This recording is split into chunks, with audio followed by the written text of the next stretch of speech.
Now, from CBS News Miami, this is Facing South Florida with Jim DeFede. Welcome to Facing South Florida. I'm Jim DeFede. The measles outbreak in Broward and the failure of Florida's current Surgeon General to follow all of the measures necessary to protect children is only the latest example of how those in power seem more interested in political ideology than public health. Later in the show, I'm going to speak with the state's former Surgeon General, Dr. Scott Rivkees, about how the effort by politicians to undermine science have created the crisis we see today.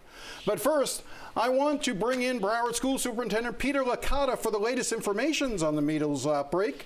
Superintendent, thank you for coming in. Thank you for having me. I want to cover a number of things with you, including the possibility of school closures, some issues that are going on at Marjorie Stoneman Douglas.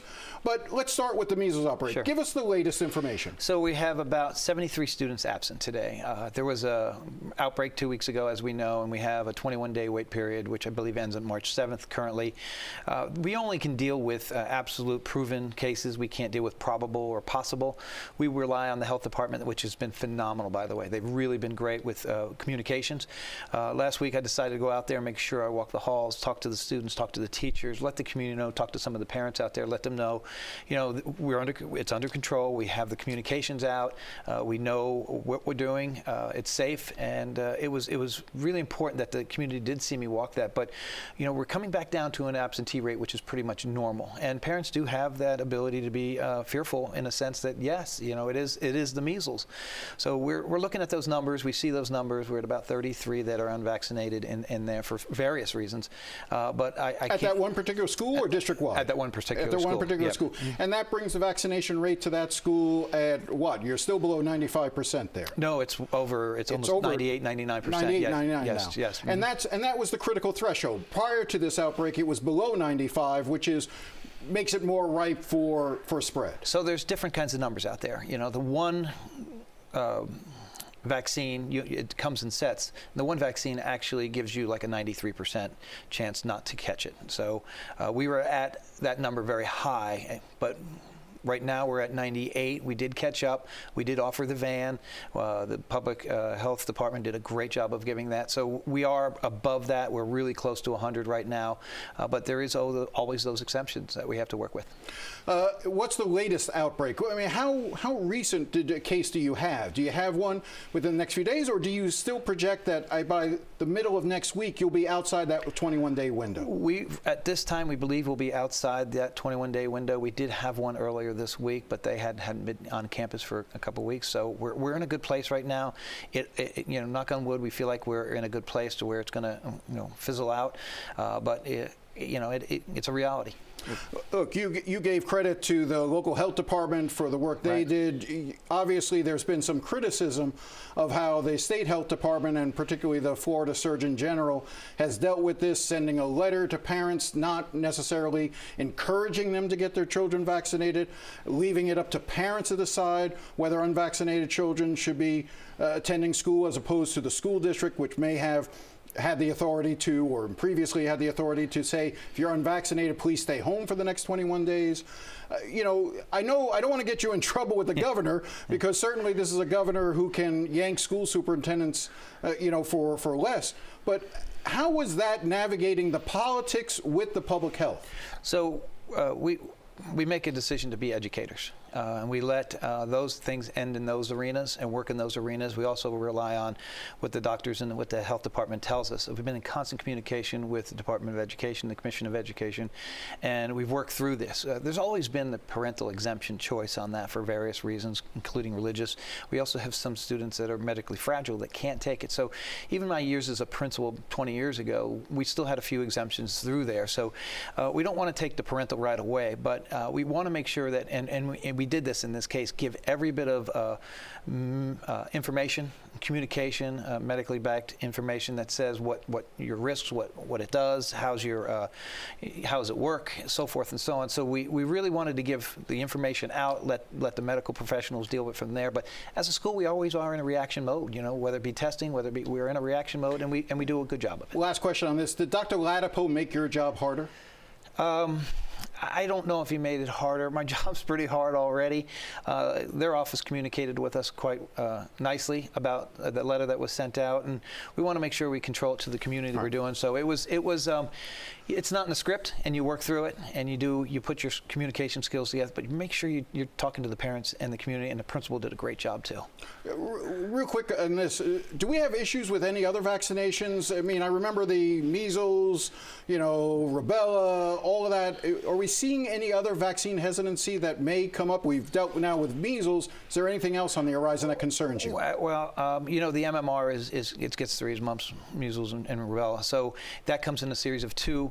I haven't seen anything other than that. We did have the COVID situation a few years ago, and we worked through that as well, but that's really the main one. All right, I want to turn to the issue of school closures. You're facing some decisions coming up in the next couple of weeks. We've seen declining enrollments in Broward, and the numbers are all over the place right now, from a minimum of 5 schools being closed to I've seen some school members talking about 20, 30, 40 school closures. Tell me where you are right now in your process of deciding. It doesn't seem to be a question of whether to close schools. It seems to me you're right now at a position of how many schools to close. Right. So our message has been clear. It's been interpreted differently from others. I was tasked to make sure that we repurpose 5 schools. Repurposing could mean boundary changes, could mean changing programs, could mean changing grade levels, could mean closing, could mean turning it into public housing. So many different things there. We do have quite a few schools that are under-enrolled. We're down about 50,000 students over the last 20 years, and we're expecting to drop another 3,000, maybe 2,000, 3,000, 4,000 next year. We can't continue to do what we do as good as we do it by spending money on things we don't have. And what I'm saying is we're spending money on children we don't have, and let's make sure we're spending money on the children we do have and the facilities we do have. We'll be closing 30 schools. Highly unlikely. I can't say that.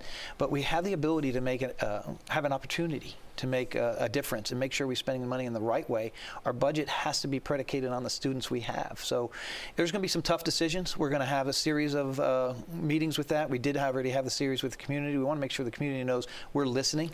You said something recently, I'm quoting you now, I believe in my heart that if we were to piecemeal this, we would be our own worst enemy and we would not be transparent. In other words, there's been a theory that says, maybe you'll close 5 or 6 schools now, you'll close another 6 or 7 another time, another 6 or 7 that. It's the Band-Aid theory. Do you just rip it off and go with a big number up front?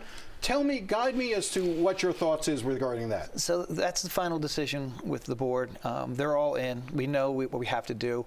But in my research and talking to a lot of superintendents around the country that have done this, their research and their actions have shown that let's be serious, let's be real, let's do what's right, let's make an impact now, because in order to do it over a long period of time, eventually everyone's on edge. Let's get it, let's communicate it, let's have a right plan for where these kids may go if we do close, what are the programs that are going to be going into the schools, where the transportation routes are going to be, and what new programs are we offering to make us more viable, or what schools are doing really well that we want to replicate. So it's an opportunity, but yeah, you can't just do one here, one there. We know that. We'll do what we need to, and I'm going to have a big presentation on the 20th to the board. But you got to know now. You know in your head right now that you're probably looking at, what, 15 to 20 schools? We're looking at addressing 15 to 20 schools and repurposing. That doesn't mean they're closing. It means we're doing something different with them. It's a tough thing. You can't start predicting without talking to everybody. But I made some news right there, right? You haven't actually used the 15 to 20. Right now the benchmark has been 5. I think it's fair to say 15 to 20 is what's likely to be presented in March, correct? Could be impacted. Oh yeah, 15 to 20 will be presented. That will be impacted through this. It could be even more that are impacted, but not closed. Hey, let me ask you this, because obviously the declining enrollment is not just because people are fleeing Broward County. It's that they're making the choice to take the voucher or take the quote-unquote scholarship that the state provides and go to charter schools or go to private schools. So my question to you is, should the Broward schools be doing a better job of marketing your product? Because it seems that parents get flyers and are inundated with commercials and advertisements about all of these new charter schools. Are they hearing from the school district? Are you actually out there making the case you should be making? So you bring up a good point, Jim. This didn't happen overnight. There are entities out there that offer educational opportunities for children, and we welcome that competition. But this is not something that happened overnight. And yes, I spent a lot of time marketing, did 3 interviews yesterday, putting it out there as much as we can. But when we don't have the budget to market and budget to go ahead and expand our programs that everyone likes, that's our fault for not budgeting properly. So that's why we're doing this. Yeah, there are other entities out there. Vouchers have made an impact. Charter schools are pretty flat on their enrollment. Private schools are flat, but they have wait lists. What we need to do is look at what we do really well, where we have wait lists, and replicate those type of programs. Look, Broward County is not growing as many as in families. They're growing in families that don't have children yet or have already had families, and it's a vertical city. The city is growing this way, or the county is growing north. I want to just stay with this, and we're going to go a little longer. I'm alerting my producer that we're going to go just a little bit longer on this. You know, one of the issues that I think I see is that you've got schools in affluent areas that have low enrollment, but you probably have more active parental base in those communities. Yes. What assurances can you have that, you know, kids who go to poorer neighborhood schools, you know, who may not have the clout and the ability to speak out, are going to not end up bearing the brunt of this and having their neighborhood schools closed, while more affluent neighborhoods that have declining enrollments aren't going to be affected? I've been very clear on that. This is going to impact the entire county, and some of those areas that may have been ignored or not listened to over the last 40, 50 years are the neighborhoods I'm walking into myself personally, and making sure I meet with them and talk and say, hey, what can we do? What can't we do? There's some sensitivity in certain structures, certain namings of schools we have to be very careful of. But at the end of the day, we have to be very wide-eyed on this and not look at one area. We have to look all the way across the board. And that's the thing. If you look at the data that we've presented over the community town halls, it impacts the entire county. All right, I want to change. Last question is about Marjorie Stoneman Douglas. You know, there was another tour with Congressman Jared Moskowitz taking folks through the building in which the deaths occur. At what point does that building get torn down? Yeah, we have it scheduled for June 17th. To be torn down. It's going to be cleaned shortly after spring break. As you know, I don't like to use the word tour, walk through. My first intuition when I first arrived was let's get it down, but then I realized there were some people like Jared that could make a difference and has the power to make our schools safer. What's going to go in there instead? Well, that's the next step. After we do that, I've gotten input from the school and the community and the staff there about that. We'll get input from the school board as well, but it's up for some debate. We do have some money for it that was set aside, and we look forward to making a space that's vibrant, that's respectful, that holds the children in a great, and the staff members in a great place, but also that future generations of children can also use. So it's going to be a tough one, but I think we got a good plan moving forward on that one. You'll have to come back. You successfully negotiated a new contract with teachers. You're dealing with that. You passed all that. So other than occasional measles outbreak and a declining population, the job's easy, right? Yeah, well, we're still educating kids, and our scores look really good, and that's our number one priority, becoming an A district. All this, but our priority still remains educating children, all of them. Peter Licata, I appreciate your coming in. Thank you. All right, up next, when we come back, my interview with the state's former Surgeon General, Dr. Scott Rivkees. Stay with us.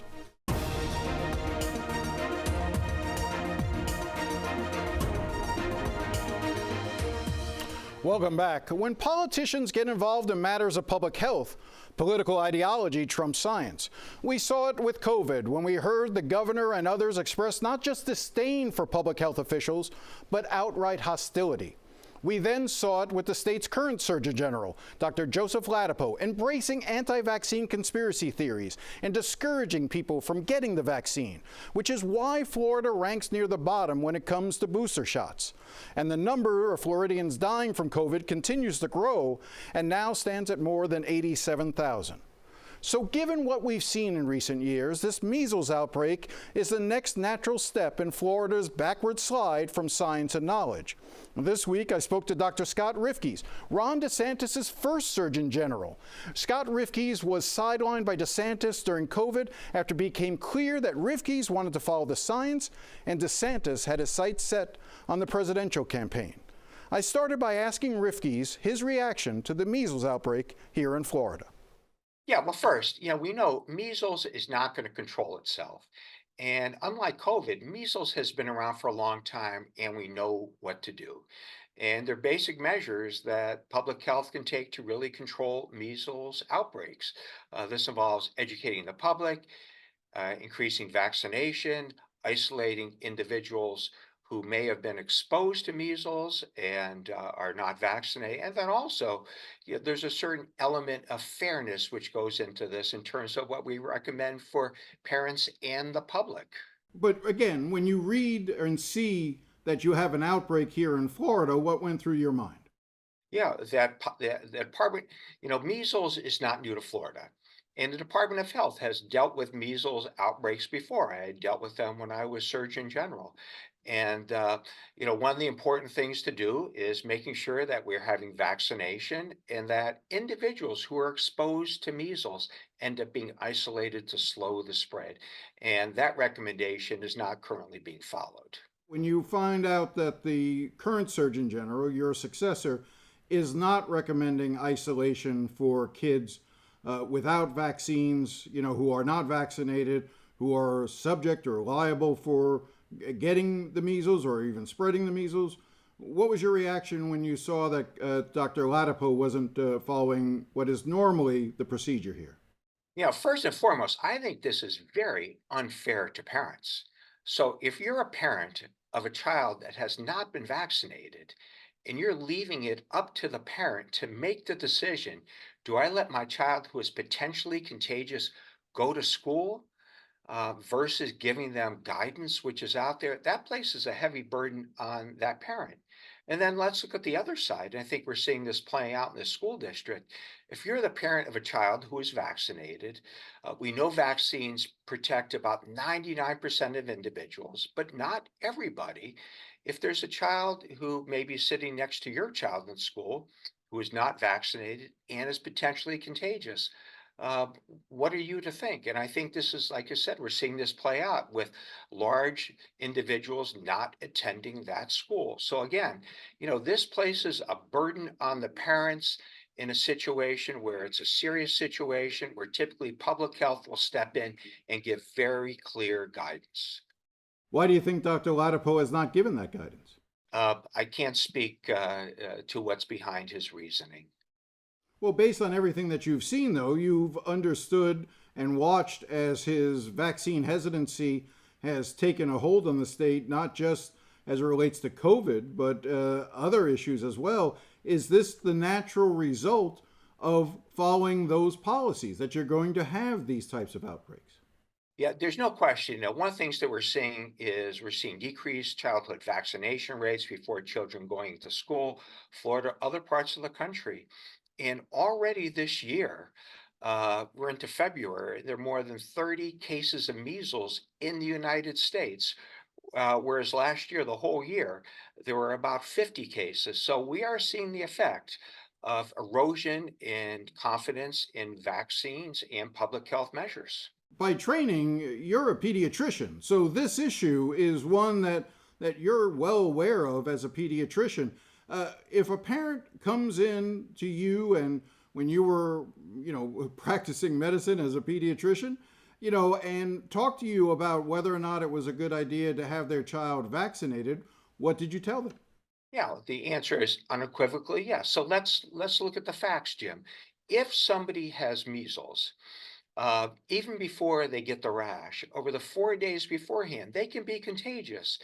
And one person with measles can spread it to 20 other individuals. So it's about protecting other individuals that a child might be exposed to. And the second thing is, before we had measles vaccine in the United States, 500 to 1,000 people a year would die from measles. Even now, if you look at some of the recent outbreaks, measles is a serious illness. 20 to 50% of children who get measles will end up being hospitalized. Children who have measles sometimes can have long-term hearing loss. Individuals with measles have a risk of getting encephalitis. It's rare, but it can happen. And there's a risk of death from measles, about three per thousand. So again, this is a serious illness that is vaccine preventable. So get vaccinated. Is Dr. Ladapo putting the public at risk? The policies that Florida is making recommendations for it not to get vaccinated for COVID and not to isolate individuals who are potentially contagious. One individual can spread it to 20 other individuals, a serious disease. This certainly places individuals at risk. Is Dr. Ladapo fit to continue to serve as Surgeon General, in your opinion? That's not my call, Jim. What's your advice to folks in Florida as they deal with this measles outbreak here and the rising number of COVID-related cases that we're seeing starting to tick up again? Yeah, so like I said, in the beginning, measles is not going to control itself. Measles has been around for a while. We know what works. We know how to control outbreaks. So this rests with vaccination. If an individual is not vaccinated, contact your Department of Health, contact your local practitioner to get vaccinated for measles. And if you are exposed, you still can get vaccinated within a 3-day window, and that will protect you. But if you're in a situation where you're exposed to measles and are not vaccinated and choose not to get vaccinated, do the right thing, because you can be contagious before you get a rash, and measles is a very serious illness that you can spread to other individuals. And as far as COVID-19, the data are very clear. These vaccines have an excellent safety profile. These vaccines are very effective against getting severe COVID.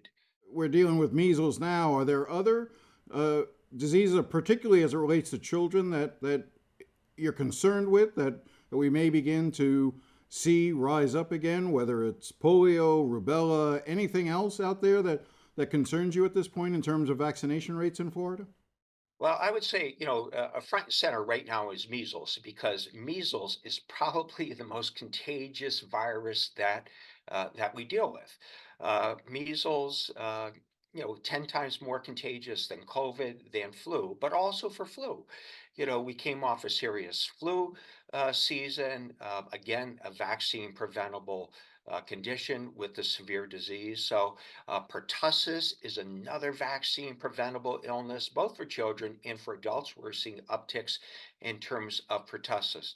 So if you look at what children are being vaccinated against, we're actually seeing decreases in vaccination rates in Florida and other parts of the United States. This means that more children are going to be susceptible to serious illnesses than they would have been in the past. This is almost like there's a lack of confidence or an undermining of the confidence in science. On a broader level, how much does that concern you? That is extraordinarily concerning. So even look at this, the messaging coming out from measles now. So you have, Florida recommending something completely different from the CDC, medical communities, the rest of the country. So this puts, again, the public in a difficult situation. Who do we listen to? And all this does is contribute to the continued erosion of confidence in public health and in the healthcare community. These recommendations, which are standard recommendations, again, how to control measles is not new, really makes it, what is the public to believe at this point? We'll be right back after the break. If you have any thoughts or comments, feel free to contact me at jdefede@cbs.com. I do enjoy hearing from you. Well, that's all the time we have. We'll be back again next week. Thanks again for watching, and enjoy the rest of your day.